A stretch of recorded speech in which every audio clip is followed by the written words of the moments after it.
खुलुमबाय बड' लेटेस्ट आपडेटआव बयखौबो बरायबाय। रादाबखौ फरायदों आं प्रमद खाख्लारिया। गिबि रादाबाव दङ बड'फा उपेन्द्रनाथ ब्रह्म सुपार 50 बेखेवदों बिटिआर सरकारा। बिटिआर ओनसोलनि गोसो गुदुं फरायसाफोरनि थाखाय मोनसे गोजोनथाव खौरां।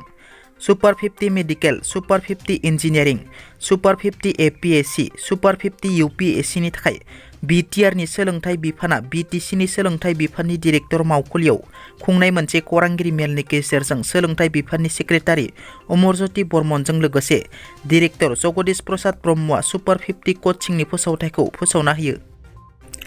मोनसे दुखुनांथाव रादाब। क'क्राझार जिल्लायाव सारन्थाइ गावनायजों माथाम मोसौनि जिउ खहा जायो।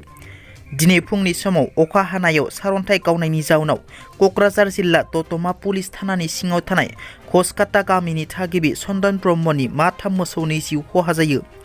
मिथिनो मोननाय बादिब्ला फुंनि समाव चन्दन ब्रह्मआ मोसौखौ दुब्लियाव खाहैनाय समावनो हरखाबै अखा आरो सारन्थाइ गावना मोसौफोरा जिउ खहा जायो।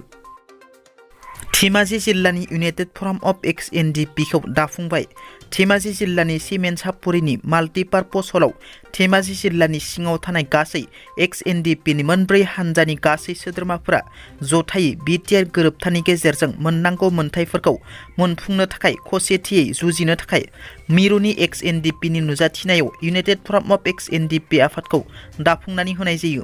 मख'नो गोनांदि धेमाजिनि इउनाइटेड फराम अफ एक्स एनडिपि दानायाव आफादगिरि महरै प्रफुल्ल बर', गाहाय नेहाथारि महरै भद्रेश्वर बसुमतारी बिथांमोननो बिबानखौ होनाय जायो।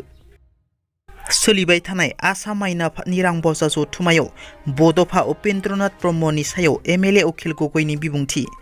गाव 1993 मायथाइयाव कटन कलेजाव फरायनो थांनायाव जि बिसनायाव 3 बोसोर उन्दुदोंमोन बे बिसनाया उपेन्द्रनाथ ब्रह्मनि बिसनामोन। बेयाव लिरनाय दंमोन उपेन्द्रनाथ ब्रह्मनि मुङा। आं आन्दालनखौ जागायजेनदोंमोन कटन कलेजनिफ्रायनो।